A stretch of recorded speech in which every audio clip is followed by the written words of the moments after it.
Hey, friends! Well, the year is winding down, and we have time for just one more video before New Year's Day. Naturally, since we're right at Christmas, I figured we'd take a look at a New Year's Eve movie. New Year's is a time for clean slates and a new beginning. Again, nothing says a new beginning like murder, so that's where this one comes in. We're talking about The Eve from 2015. Our story goes like this. Years ago, there was a murder where this guy is killed on New Year's Eve by being stabbed to death. But maybe not really, because we can see the knife move, so we know he's still breathing. Anyway, flash forward a bunch of years, and we meet 3 friends and a +1 who are headed to Martha's Vineyard for a New Year's Eve getaway in an isolated summer home. Not Denzel Washington, not Tasha Yar, not Sarah Gilbert, and not Keith Gordon from Back to School. Or Christine, which is maybe more appropriate in this case. It really looks like him, doesn't it? Not Tasha Yar is the +1, having recently met not Keith Gordon. I was kind of rooting for her. Well, it turns out not Denzel and not Sarah Gilbert have an on-again, off-again relationship. And it's currently off again. Not Denzel wants it back on. Also, not Denzel has convinced not Keith Gordon to invest all of his savings in a land deal, which went sour. And not Keith Gordon is worried about the investment and wants some answers from not Denzel, who doesn't want to talk about it. Apparently not Denzel has a reputation for being a bit of a hustler. There's also this creepy creepster, a creepy local who acts as a sort of creepy caretaker for the Cape Cod cottage. Now there's some drama between the 4 and they temporarily split up.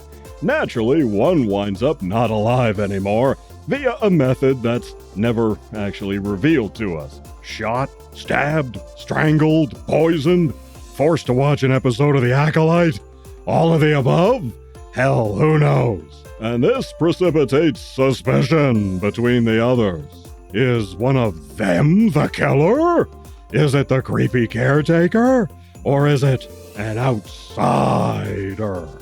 They hold up in the house until morning and never actually get that far before a more killish activity takes place. Anyway, the end.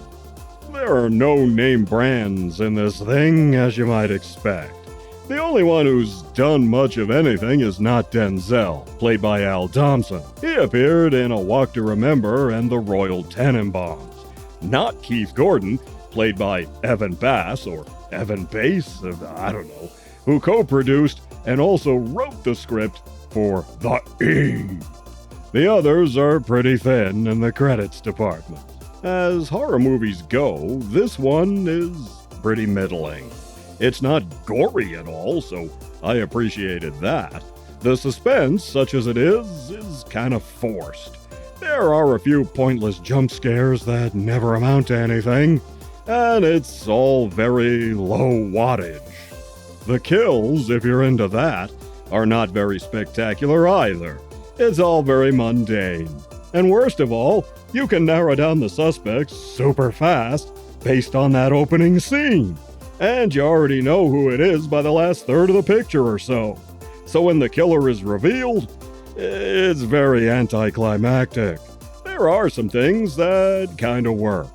It was shot on location, which was a good choice. This part of Cape Cod and its surroundings is not an environment we really see too often. The movie is photographed well, the cast is competent, unlike most low-budget slasher fare. All of the actors are believable in their roles.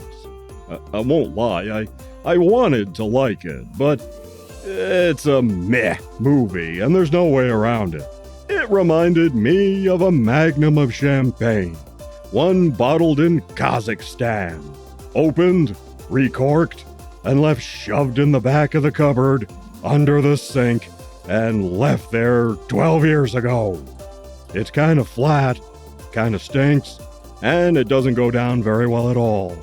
I think they needed more people for the killer to go after. Maybe some better kills. Maybe not give away the killer's identity right out of the gate. And New Year's itself is hardly present, barely mentioned. I've definitely seen worse, but yeah. Ultimately, this one comes off as kind of a pointless exercise. If it's New Year's Eve, then this is the morning after, when you're hungover, wake up alone, again, and you're dead broke and realize you have a hellacious amount of bills to pay off from Christmas by the end of the week. So I'm giving The Eve a mere 1.5 points. Now, I have seen worse, though, and I did want to like it, but yeah, 1.5 points. Anyway, I hope your New Year is full of good things and is much better than this movie was. You take care of yourselves, don't buy champagne from Kazakhstan, and I'll see you in the next one.